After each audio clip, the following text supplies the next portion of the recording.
আসসালামু আলাইকুম এভরিওয়ান, কেমন আছেন সবাই? আশা করি সবাই ভালো আছেন। নতুন একটা ব্লগ নিয়ে আপনাদের মাঝে চলে আসলাম। আজ থেকে প্রায় 1.5-2 বছর আগে কিন্তু আমি এই আঙ্কেলকে নিয়ে একটা ভিডিও পোস্ট করছিলাম। আমাদের বেশ সাড়া পেয়েছি সেই ভিডিও থেকে। সো এবার কিন্তু আবার চলে গেছিলাম ঈদের 2 দিন পর। আচ্ছা, মাত্র কয়েক টাকার একটি চপ কোন শহরের আবেগ হয়ে উঠতে পারে? আপনি যদি রাজবাড়ী মানুষ হন, আপনার উত্তর হবে হ্যাঁ, অবশ্যই পারে। আর সেই আবেগের নাম গফুর কাকার আলুর চপ।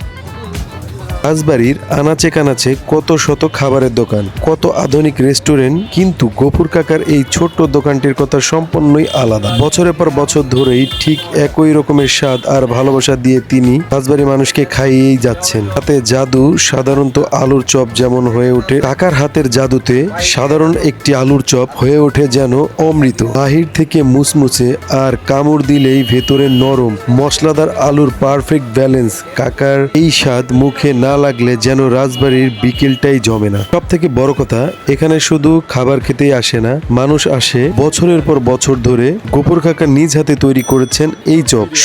শুধু সাধারণ স্ট্রিট ফুড নয়, এর পেছনে আছে দীর্ঘদিনের অভিজাত আর সততা। কাকার চপ বানানোর প্রতিক্রিয়া দেখলেই বোঝা যায় কেন এতটা স্পেশাল। দিন একদম তাজা আলু সেদ্ধ করে তার নিজস্ব সিক্রেট মশলার মিশ্রণে তৈরি করা হয় ভেতরের এই পুর। তে কোনো পরিমাণ ভেজাল নেই, এই কোনো কৃত্রিম রং, পারফেক্ট ঝাল লবণের ব্যালেন্সই এটাই গফুর কাকার চপের অন্যরকম করে তুলেছে। এবার আসা যাক আসল কথায়। গরম গরম কড়াই থেকে নামানো একটা চপ হাতে নিয়েই যখনই আপনি প্রথম কামড় দিবেন, কি একটা অন্যরকম ফিলিং। আমরা যে সময় গিয়েছিলাম সেই সময়কার ভাই এতটা ভিড় ছিল, মানে আমাদের সিরিয়াল ছিল মিনিমাম 4-5টা গ্রুপের পর।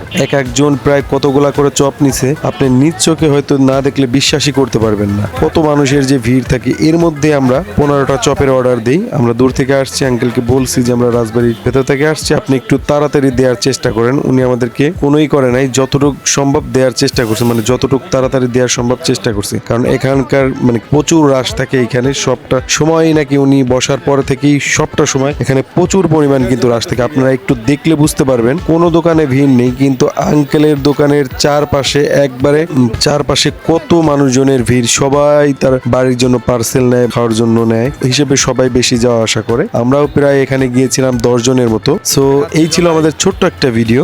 রাজবাড়ির হয়ে থাকেন অবশ্যই গফুর কাকার এই আলুর চপটা মাস্ট বি ট্রাই করার চেষ্টা করবেন। খুবই সুস্বাদু, আপনার এক কথায় পছন্দনীয়, আপনার 100% পছন্দ হবে। সো এই ছিল ছোট্ট একটি ব্লগ। নেক্সট কোনো ভিডিওতে আবার দেখা হচ্ছে, ততক্ষণ সবাই ভালো থাকবেন, আমাদের সাথে থাকবেন। আসসালামু আলাইকুম।